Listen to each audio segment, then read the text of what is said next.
Tenang, harga mie instan tidak naik 3 kali lipat, ini penjelasan bos Indofood. Kabar mie instan naik sampai 3 kali lipat viral di media sosial. Bahkan, meme kenaikan harga mie instan ini ramai beredar dikait-kaitkan dengan kehidupan anak kos. Direktur PT Indofood Sukses Makmur Tbk, Franciscus Welirang, dilansir dari Kompas.com, membantah kabar soal harga mie instan akan naik 3 kali lipat lantaran naiknya harga gandum yang disebabkan oleh dampak perang Rusia-Ukraina. Sebab menurut dia, komponen dalam pembuatan mie instan yang berasal dari tepung terigu tidak serta-merta 100% berasal dari bahan baku gandum. Oleh karena itu, bos Indofood tersebut mengatakan kenaikan harga gandum tidak akan membuat harga mie instan naik 3 kali lipat. Ia mencontohkan saat harga cabai kemarin naik tinggi, nyatanya harga mie tidak ikut naik.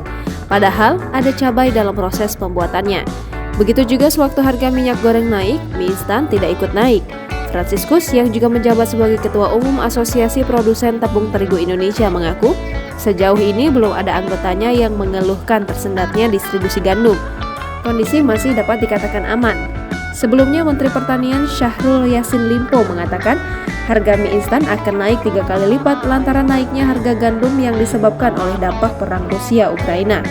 Dia menjelaskan saat ini terdapat kurang lebih 180 juta ton gandum di Ukraina tidak bisa keluar dari negara tersebut.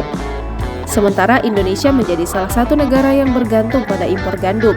Lebih lanjut, Mentan mengatakan ketersediaan gandum dunia sebetulnya ada, namun karena konflik global tersebut membuat masalah pada rantai pasok sehingga berimplikasi pada harga gandum yang menjadi mahal.